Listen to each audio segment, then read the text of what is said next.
پھر یہ بھی ہے کہ صرف سنت سے ثابت شدہ درود پڑھنا چاہیے، یعنی من گڑت درود پڑھنے کی بجائے جو مسنون درود ہیں وہ پڑھنے چاہیے۔ وہ مسنون درود آپ کی جو کتاب ایک پمفلٹ بھی تھا، مجھے معلوم نہیں کہ وہ اس وقت ہے یا نہیں، درود کا ایک ہم نے کارڈ بنایا تھا، اگر وہ کارڈ بک سٹور پر ہے تو وہ آپ کارڈ لے جا سکتے ہیں، اس میں سارے ورژنز ہوں گے، ورنہ قرآنی اور مسنون دعاؤں کے شروع میں بھی 2-3 ورژنز موجود ہیں۔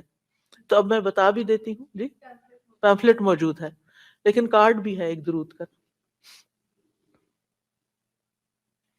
تو ایک درود ہے اللہم صلی علی محمد وعلی آل محمد، اے اللہ محمد اور آل محمد پر رحمت نازل فرما، یعنی جو ہم نے پیچھے وضاحت پڑھی کہ ان پر محمد صلی اللہ علیہ وسلم پر اللہ تعالیٰ اپنی رحمت نازل فرمائے اور آپ کی آل پر بھی رحمت نازل فرمائے۔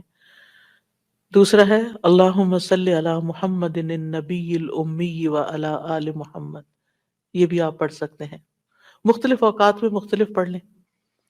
پھر نماز میں اللہم صلی علی محمد وعلی آل محمد کما صلیت علی ابراہیم وعلی آل ابراہیم انک حمید مجید، اللہم بارک علی محمد وعلی آل محمد کما بارکت علی ابراہیم وعلی آل ابراہیم انک حمید مجید۔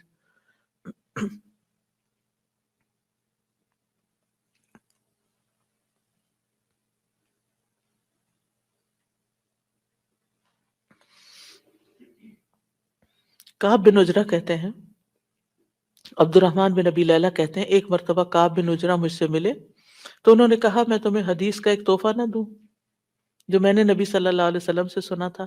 میں نے عرض کیا جی ہاں، مجھے یہ تحفہ ضرور عنایت کیجیے۔ انہوں نے کہا ہم نے رسول اللہ صلی اللہ علیہ وسلم سے سوال کیا، بس ہم نے کہا اللہ کے رسول آپ کے اہل بیت پر کس طرح درود بھیجیں، یعنی صرف آپ پر نہیں بلکہ آپ کے گھر والوں پر بھی، اہل بیت پر بھی۔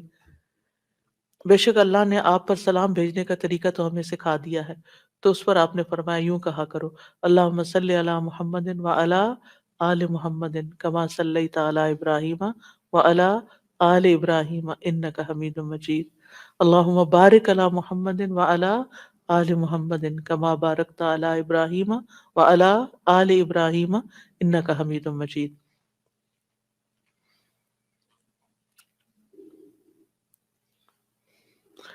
اور پھر یہ ہے کہ رحمت کے علاوہ یہاں برکت کی دعا بھی الگ طور پر کی گئی ہے، ٹھیک ہے، صلات میں ویسے شامل ہے لیکن یہاں الگ طور پر برکت کی بات کی، اور انک حمید و مجید اللہ سبحانہ وتعالیٰ کی تعریف بیان کی گئی ہے۔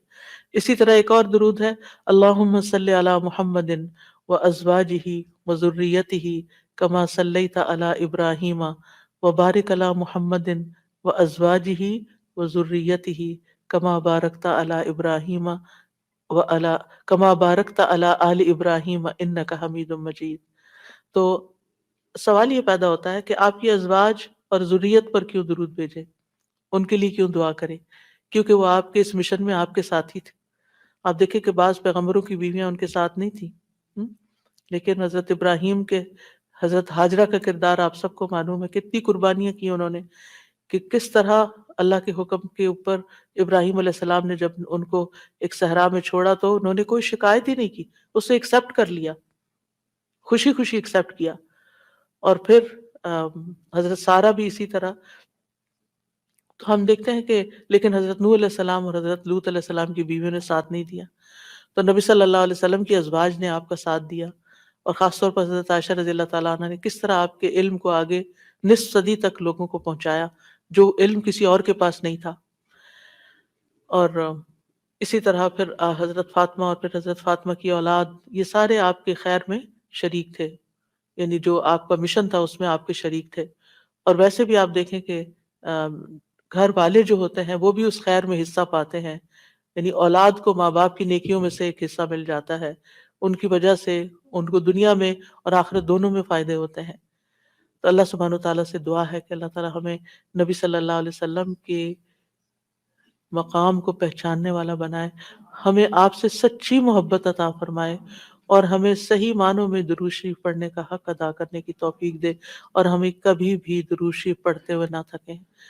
اللهم صل وسلم وبارك على محمد. اللهم صل وسلم وبارك على محمد. اللهم صل وسلم وبارك على محمد. اللهم صل وسلم وبارك على محمد. اللهم صل وسلم وبارك على محمد. اللهم صل وسلم وبارك على محمد.